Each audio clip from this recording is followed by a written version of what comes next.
هناك أندية وهناك ريال مدريد. هكذا أنهى خليل البلوشي تعليقه على مباراة الإثارة والجنون بين ريال مدريد وتشيلسي. وقبل الخوض في تقريره، الشاهد والمقاتل دائما ما تنصفه كرة القدم، وهذا بالفعل ما حدث مع الغواصة الصفراء الذي ثبت أقدامه في مربع الكبار بعد أن قام بإعادة بعض من شرف الإسبان الذي ضاع في إحدى المباريات التي زلزلت نتيجتها القارة العجوز، وصدم البعبع الألماني وأماطه من ربع نهائي الأبطال.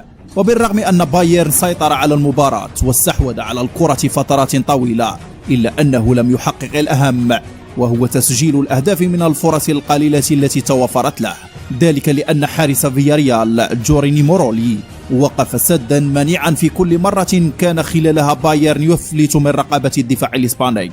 وفي غياب الحلول عن نجومه، وجد الألمان الحل في الاستفادة من أخطاء دفاع منافسيه والذي خسر الكرة في وسط الميدان. وفي مثل هذه الوضعيات فإن النادي الألماني لا يرحم منافسيه، حيث كان العقاب سريعا من ليفاندوفسكي الذي أحرز هدفا في الدقيقة 52 وحرر فريقه بعد صعوبة الشوط الأول، معدلا النتيجة بين مباراتي الذهاب والإياب. ولكن هجومات الغواصات كانت تشير إلى أنه قادر على صنع الخطر متى توفرت له الفرصة، وهو ما حصل فعلا في الدقائق الأخيرة. فقد استغل الفريق الإسباني خروج لوكاس هرنانديز وقاد هجوما سريعا انتهى بتمريرة من مورينو إلى النيجيري تشيكازوي الذي خطف هدف التعادل في الدقيقة 88، وهو ما منحه بطاقة التأهل إلى نصف النهائي. لا تلعب مع الملوك، قالها الجمهور قبل المباراة بتيفو رائع، وأكدها بنزيما ورفاقه. حملة تشيلسي في الدفاع عن لقب دوري أبطال أوروبا انتهت.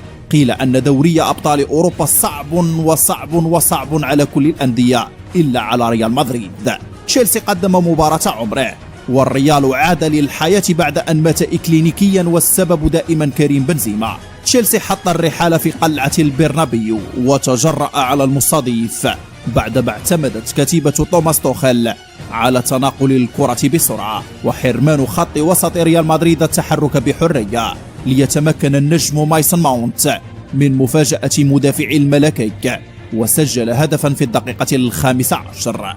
ومع بداية الشوط الثاني لم يمهل المدافع الألماني أنطونيو روديغير لاعب ريال مدريد الوقت بعدما استطاع تسجيل الهدف الثاني لنادي تشيلسي في الدقيقة 51 عبر رأسية متقنة سكنت شباك الحارس تيبو كورتوا.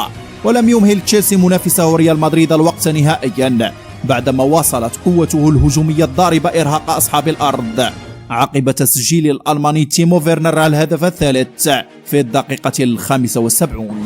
يحسب لكارلو أنشيلوتي إشراك رودريغو مكان كاسيميرو، إلا أن تمريرة واحدة من لوكا كانت كفيلة بإرجاع الروح والثقة في قلوب لاعبي وجماهير الميرينغيك.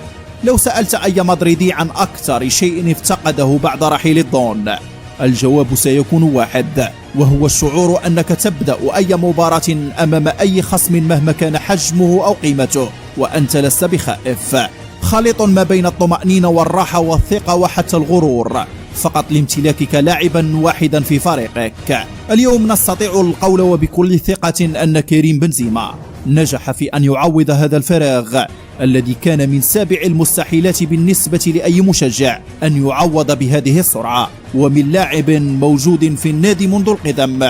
وجملة هونيتس كريستيانو لم تعد اليوم جملة عابرة أو الغرض منها السخرية، وهذا مع كامل الاحترام لكل ما قدمه الدون. وبالطبع لا أحد كان يتمنى رحيله، ولكنه كان قراره، واتضح أنها كانت خطوة للخلف بالنسبة له.